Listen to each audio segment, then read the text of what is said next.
What's going on, everybody? Weston Hockwitz here, joined alongside my colleague Mike Spofford. Packers preview brought to you by Microsoft Copilot. Merry Christmas, happy holidays. Mike and I here to preview the Green Bay Packers hosting the Baltimore Ravens at Lambeau Field. 7 p.m. Central start time on Saturday.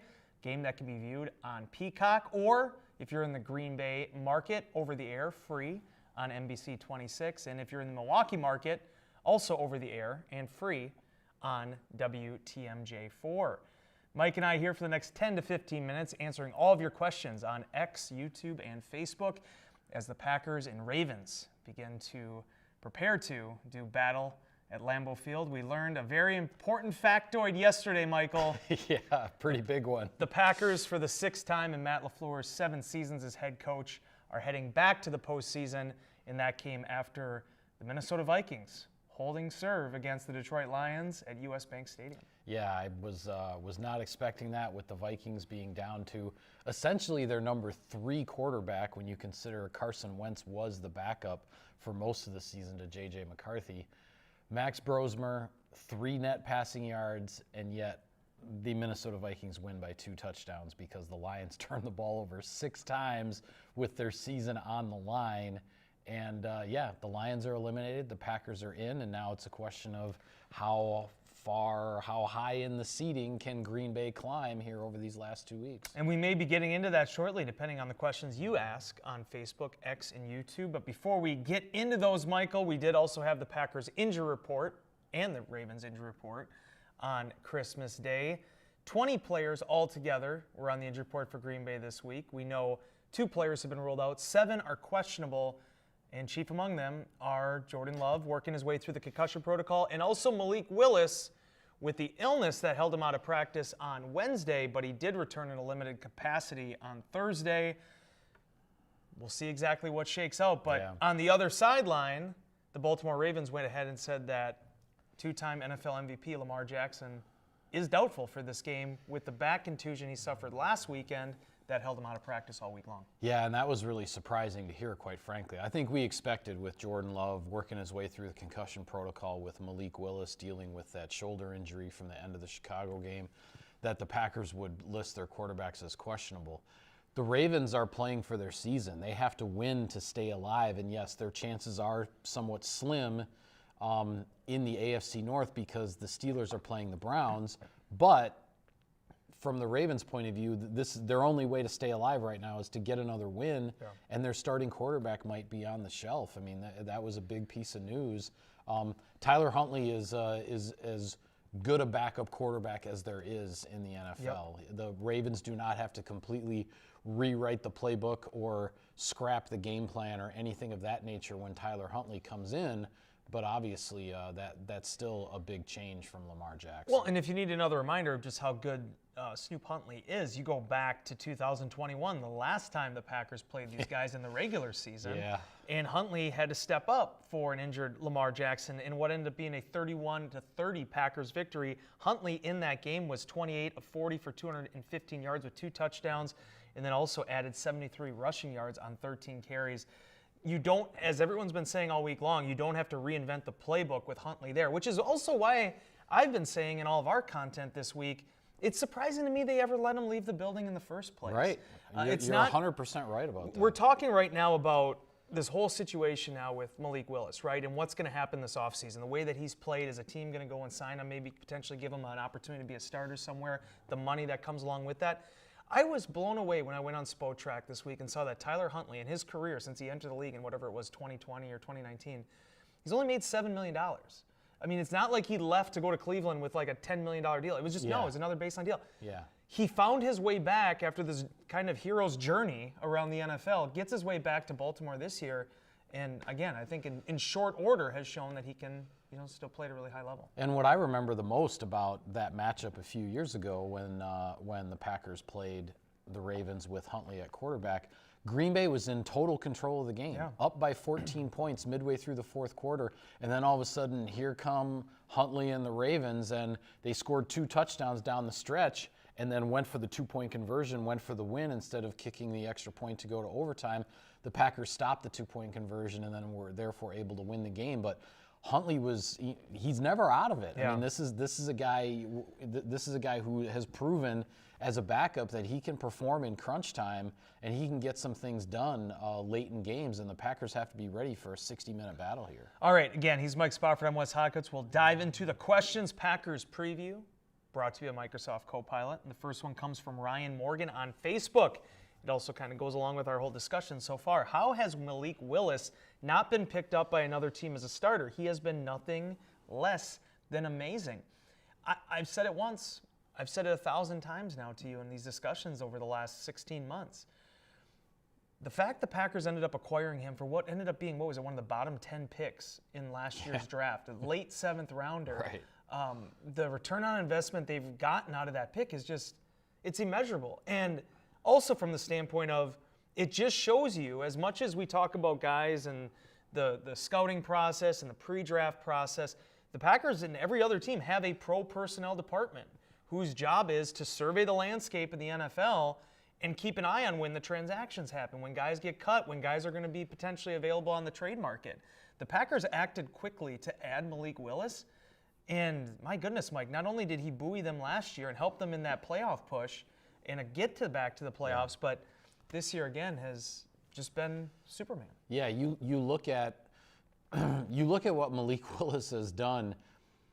The regular season finale against Chicago last year, the Packers were an eyelash away from winning that game, and that would have been Malik Willis's 4th win in relief of Jordan Love. Packers lost that game through no fault of Willis's. Then this past week, obviously, they were within an eyelash of beating the Bears again, and the Packers lost that game, I would again say, through no fault of Malik Willis's. He is like this close to being 5-0, you know, in place of Jordan Love, and there's just no putting a price tag on that. And yeah, I mean, Tennessee, whatever they had going on there, they didn't think he was the guy. They let him go for a 7th-round draft pick, and you know, Malik Willis, I think, is going to get a chance to start in the NFL again with somebody. He's gonna find a spot, I think, where he can compete for a starting job. And I guess we'll be kind of paying attention from afar to see if he wins it. Yeah, and I think no matter what, this is a guy that definitely has a future in the NFL. And watching him throw, everyone's going to talk about the read options, and he executes them very well, and he has a lot of natural athleticism to him. But since the day, that first game that he had to play, going back to Indianapolis last season, the way the ball comes off his hand, it's beautiful to watch. Yeah, it is. Like, he throws. It's such a natural and free-flowing delivery. And, I mean, it's been crazy how we watched last year. He made a bunch of big throws down the sideline, but then you go back to this throw, and unfortunately, because of how the game ended, no one's talking about it, but the check, the throw, everything that went into the deep shot there to Romeo Doubs. I mean, Michael, when you think about the game of football and the forward passing, I mean, it doesn't get much prettier than that. Yeah, absolutely. I mean, he has a delivery that is incredibly smooth, and it just, as you said, it's free flowing. It looks easy, and I don't know, because we didn't really watch him enough. I don't know if he had that as much in Tennessee, and if that's something that's kind of developed while he's been in Green Bay, or if he's had that, but it's just started to look better and better because of maybe some improved fundamentals and other things. There's been a lot of talk about Willis's footwork and how much Matt LaFleur and the Packers coaches have worked with him on that. And when you get the rest of those fundamentals down, then all the natural ability starts to take over, right? All right, we got a ton of questions coming All right, in. let's go. I probably should be getting to those rather than let's go. offering my own follow-ups. Okay, here we go. So this question is from a lot of people on Facebook, according to our wonderful social media manager, Renee Gabriel. What is the update with Jordan Love? Can you walk us through exactly what's going on there? Now, he practiced in a limited capacity all week. He was listed as questionable yesterday. Matt LaFleur mentioned he's in the concussion protocol. Back when I started covering the team, which was a few years after you were covering the team, it always used to be that if a guy practiced, you're out of the protocol, you've moved on, you're good to go. Yeah. That process has changed for the better, where now you're still in the protocol, but you're practicing, they monitor you afterwards. And there is, I said it this week, there's this kind of veil of secrecy, it feels like, with the NFL and how they handle this. Matt LaFleur said, I mean, even that's more of a training staff thing. That isn't so much a head coach thing. Independent neurologist, all of that. That's the main thing here with Jordan Love, is figuring out neurologically, just say it. Neurologically. Thank you. Where he's going to be at and if he can play in this game. Yeah, I mean, you describe that well in terms of other than saying but you're right. It used to be that once a player was in practice, then it was like, okay, well, he's cleared. That's not how it works anymore, because there's these different stages of where they allow the player to practice, and then they do checks and rechecks, and then they have them practice again. If everything looks good, they have them practice again, and then they check and recheck again, like all these things. And so, yes, Jordan Love has been in practice, but he's also getting checked on a daily basis to make sure that the whole checklist of getting yourself out of the protocol. So hopefully, he gets cleared, whether that be today or even tomorrow, at some point in the morning. But he still needs to be medically cleared in order to be able to play. And all signs are pointing that direction that he will, but you can't take anything for granted. He is not allowed to speak to the media while in the concussion protocol. Right. We did talk to Christian Watson, though, on Wednesday, and he mentioned everything's been good so far in terms of their conversations with it. The two things we know objectively that were fine is The fact that he's able to practice tells you that there wasn't an issue there with light sensitivity, and that he's at least far enough in the protocol that they felt comfortable with him going to that level. Yeah. Those are big. Those are not nothing. So, Yeah. again, we'll wait and see. 90 minutes before the game, we'll know for sure. But the fact that he's been able to practice this week has been a positive. Okay. For sure. Mark Schmell on Facebook. What does the tight end room look like at this moment? And can Luke Musgrave be that go-to player going into the playoffs? He's made some big catches the last couple weeks. Yeah. He has. I mean, he's been productive when called upon. I think the bigger question with regard to the tight end position in general is, again, another concussion situation with Josh Whyle. Which I need to also mention, I should have said that beforehand, Whyle was a full participant yesterday. He does not have an injury status for this game. There we go. That would lend you to believe that he did clear the concussion protocol. All right. Well, then that gives the Packers Sorry, I should have mentioned that. No, that's okay. That gives the Packers 2 healthy tight ends on the 53-man roster. They also have some options on the practice squad if they want to elevate somebody for additional depth.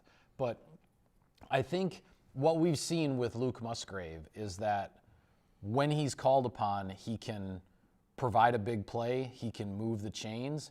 He's not a guy that the Packers are going to, build a lot of the passing game around the way things were headed with Tucker Kraft in terms of the targets and whatnot. Nobody's asking Luke Musgrave to be Tucker Kraft. The Packers are asking Luke Musgrave to, hey, when your number is called, when the ball is coming your way, make the play for us, move the chains, do your thing, and it helps to keep this offense balanced because he is another downfield guy that defenses have to account for. For sure.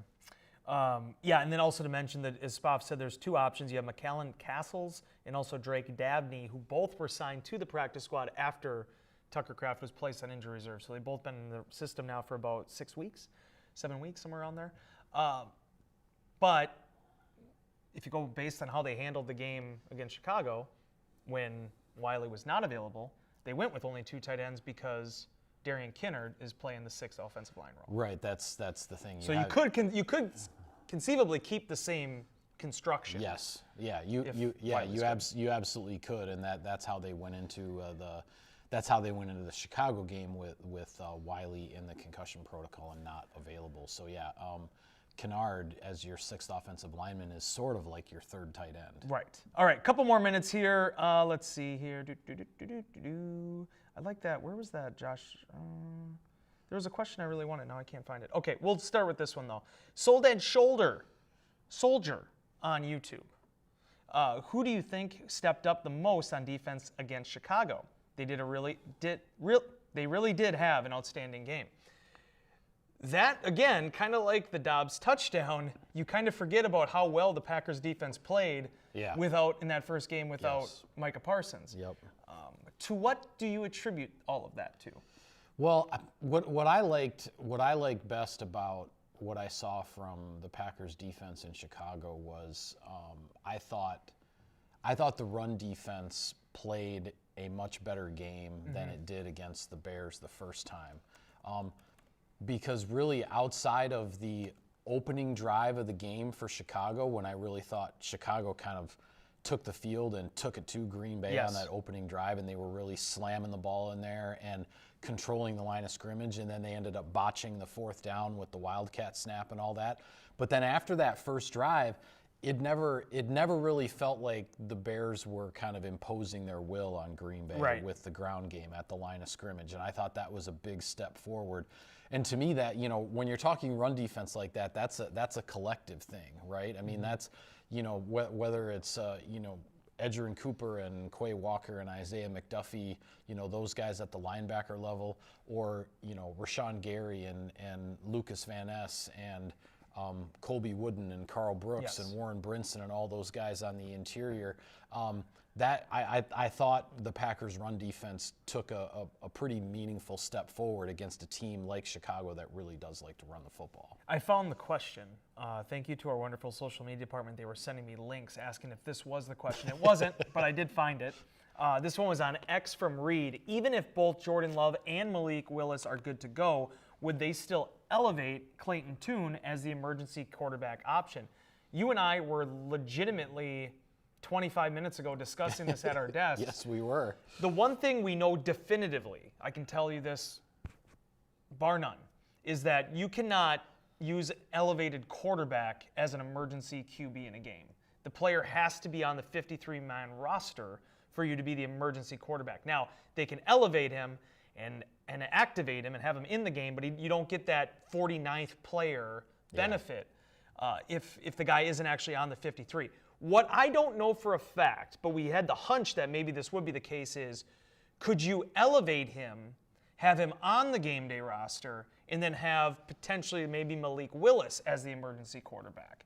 I don't know. Yeah. We will find that all out tomorrow. I hadn't thought about it until I started drinking coffee this morning. It hasn't really happened, other than Sean Clifford being signed to the roster for the playoff game last year against Philly. Right. The Packers have not carried 3 quarterbacks on their 53 in the era of the emergency suit-up quarterback, number 3, who is not allowed to play in the game until the other 2 quarterbacks are withdrawn from the game. Yeah.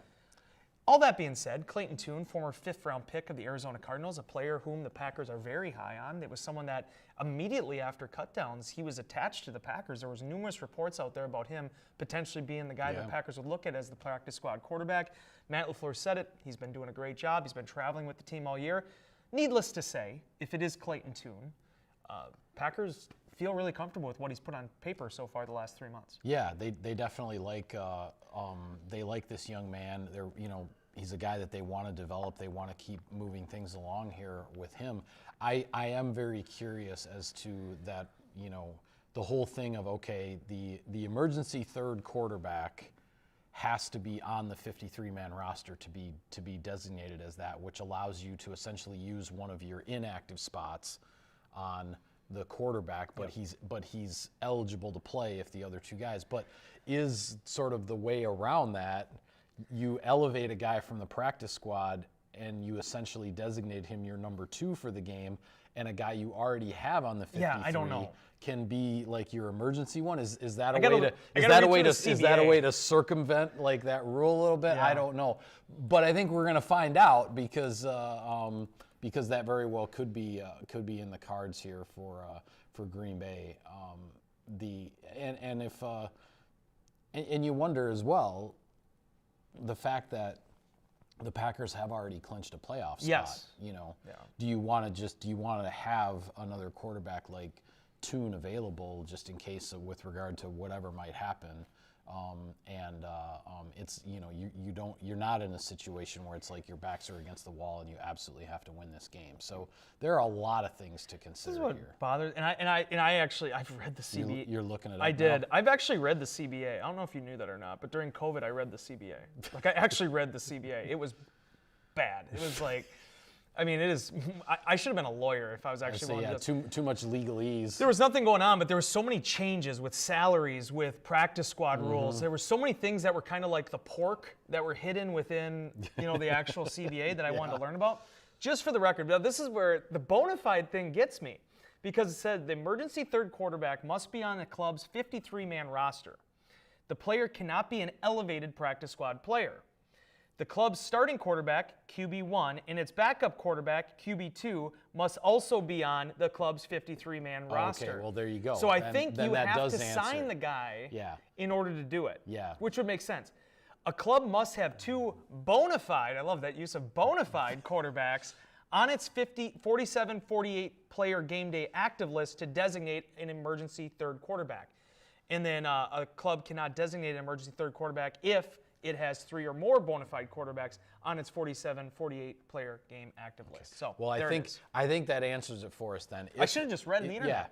Yeah. If the Packers, so it sounds like if the Packers want to have Clayton Tune available for this game, he will have to be signed to the 53-man roster, which then would mean the Packers would have to release somebody in order to put somebody on IR. Or put somebody on injured reserve to make him available, Man, the business of sports. All right, a couple more minutes. He's Mike Spofford, Wes Hockowitz. Packers preview brought to you by Microsoft Copilot. We thank everybody in our social department, our broadcast department that's buoying our efforts today. It's the day after Christmas. Are they booing or are they buoying? Booing. Booing. Or maybe booing. I think they're booing. With all my they might mispronunciations they might so be far. booing, especially since we just botched the whole third quarterback thing until we looked it up. And I botched neurologically. Neurologically. Neurologically. This is a wonderful day after Christmas here. Hey, let's answer 3 more questions and we'll get out of here. All right, Everyone let's can go go. home. Yeah. Joe Roach on Facebook. Happy day after Christmas, Wes and Mike. Happy day after Christmas to you as well, Joe. Would next week's practice schedule be different depending on tomorrow night's result versus the Ravens? Okay, so the Packers have been on a really weird schedule. I was talking about this with a buddy of mine because it felt like Thanksgiving to Christmas went as fast as any other time in which I've been covering the team the last 14 years. It was just like fast forward. Yeah. My thought is, regardless of what the result is, Sunday the team will be off, and then I don't know how they'll handle Monday. I don't think it'd be an extra practice day. I'm guessing they'll probably take a breath here. Yeah. But I don't know if that really depends at all on what the result is with the Ravens. I think it's going to be more about getting back into a traditional Sunday schedule after having to do this Saturday kind of modified setup. I would think with where the Packers are right now, and as you said, regardless of the result on Saturday night, when you enter a week like this where you had 20 guys on the injury report, that the fact that now you're going from a Saturday night game to then your next game is not until Sunday, that you take that extra time to just let guys kind of get off their feet and all of that. And I would not expect the Packers to be back on the practice field until Wednesday. And then you have your usual Wednesday, Thursday, Friday practice routine before a Sunday game, but you take advantage of having that extra day because you're playing on Saturday this week. I got to do this quick, even though I don't want to do this, but I want to clarify one thing on this emergency quarterback thing. Okay. The Packers could elevate Clayton Tune. You just wouldn't get the actual benefit of being able to keep the extra player on the roster. That is true. So you could do that, by the way. That is true. You could have it where it's like you only get the 48, but you actually can have, it's not that you can't have 3 quarterbacks, one of whom is elevated from the practice, which honestly, that's probably the way to do it. Yeah, that's probably what they're going to do. And then the question is, okay, if you elevate Clayton Tune, do you just go into the game, say, if Jordan Love clears concussion protocol, do you just go into the game with Jordan Love and Clayton Tune, and you could just make Malik Willis inactive if you don't want to risk anything with the shoulder, but he wouldn't be able to be designated as the third quarterback and actually eligible to play. Packers didn't elevate anybody last week, and again, a lot of it will depend on, because there's so many different contingencies that are going to be a part of this, and it's really going to come down to those 7 questionables, who's all available out of that, right? Yeah. But I just want to say that because I got so locked onto the thought of, okay, well, in order to get the extra 49th roster spot, you actually don't have to do that. You would lose a spot. You'd lose maybe a special team or a backup defensive lineman or something. Exactly. Yeah. Okay. See, it's that college education here for me, just kind of coming through. All right. Last 2. Matt Herman. Over the last 3 games, the Ravens' defense is the worst in the league in opponent passing yards per game. Do you expect the Packers' offense to air it out regardless of who is at quarterback? The more you and I have dived into the numbers this week, that's really, to me, the only real big weakness of this Baltimore defense. They've given up a lot of passing yards. They're pretty good against the run. They're very good situationally, but they've given, one of the big reasons they're 28th in total yards is because of the amount of production they've allowed through the air. I haven't watched the Ravens closely enough to know why that is. They have 4 first-round picks in their secondary. But all that being said, again, if you're just looking on paper, that would appear to be the path of least resistance for the Packers offense. Yeah, I think what needs to be watched closely in this game with regard to the Ravens' pass defense is what are they able to do with their pass rush? Because from earlier in the year when they lost Matabuike, if I'm pronouncing that correctly, he went down with a neck injury. He was a big part of Baltimore's pass rush. They really struggled for a while getting after quarterbacks, and they were giving up a lot of yards in the passing game. I watched a good portion of the Ravens game last week against the Patriots, and what I saw in that game as the Patriots were rallying in the fourth quarter is Drake May was under a lot of duress. They were getting after him, but May was able to deliver under pressure and make the Ravens pay in the secondary for some shoddy coverage, and that's how the Patriots were able to come back and win that game. But it took some big-time throws under duress Yes. by Drake May. So what Ravens pass rush are the Packers going to be facing here in this game on Saturday night? I think that has to be watched closely. And if I remember correctly, their team leader, I think, has 3.5 sacks on the season, but it's been a lot across the board in terms of the amount of pass rushers that they've had and they've been deploying. This question, by the way, just to throw this one in from new guy Nick on X. Happy playoff, boys. Happy playoff. Happy playoffs. What is each of your favorite Snoop Dogg songs? I gave you time. Nothing? I don't know a single Snoop Dogg song. Gin and Juice. You heard Gin and Juice before.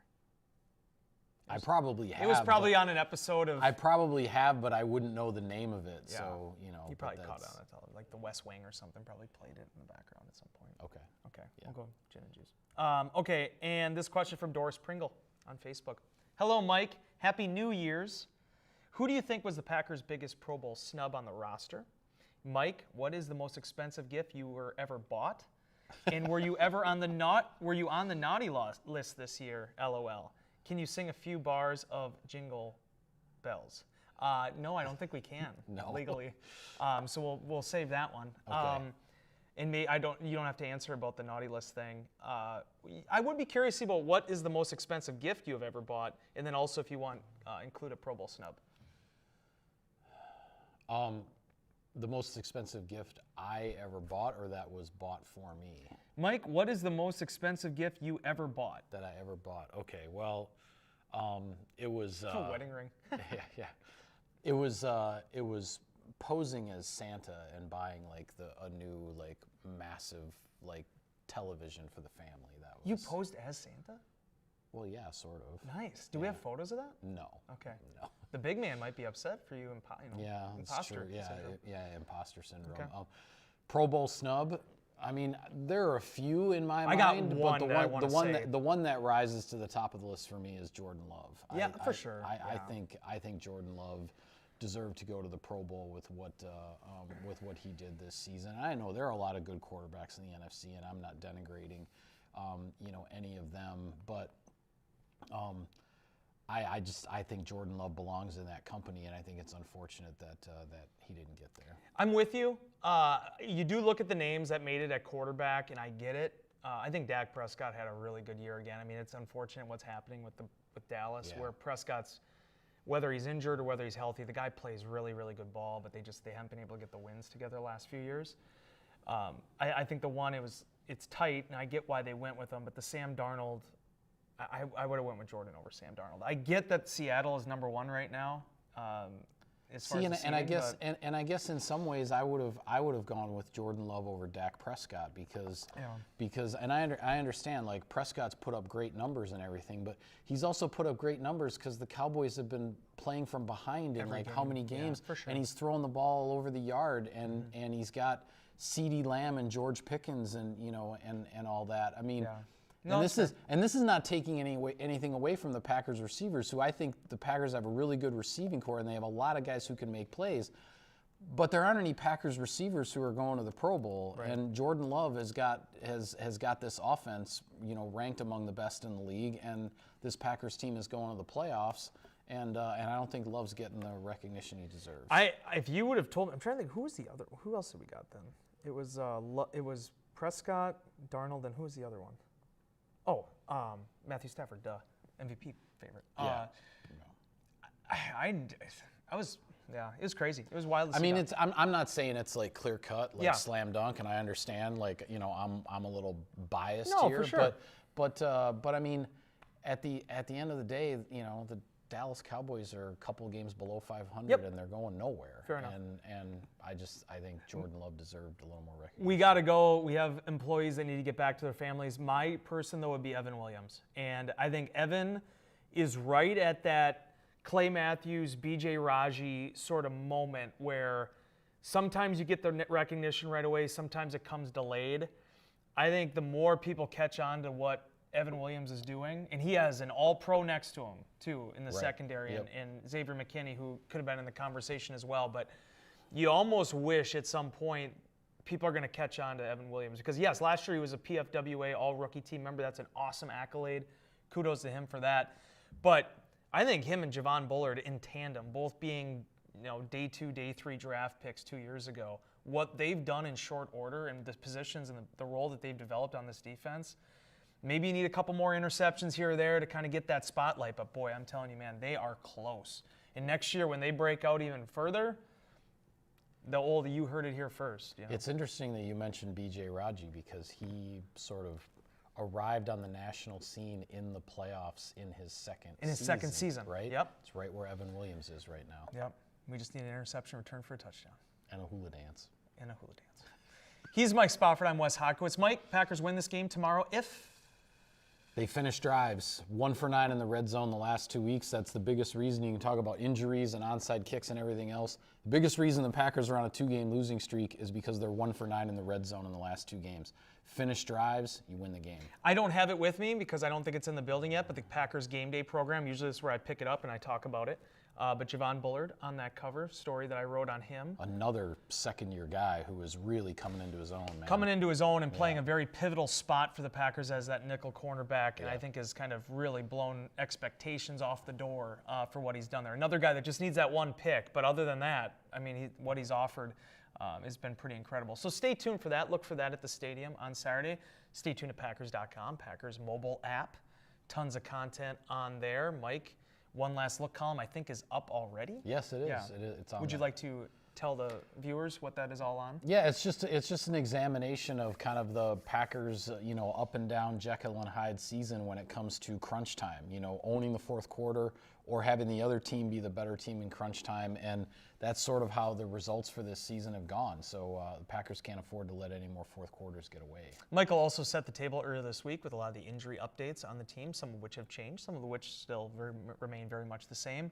And then I wrote about Brenton Cox Jr. and also Colin Oliver, the Packers rookie 5th-round pick who just returned off the PUP list. Yeah.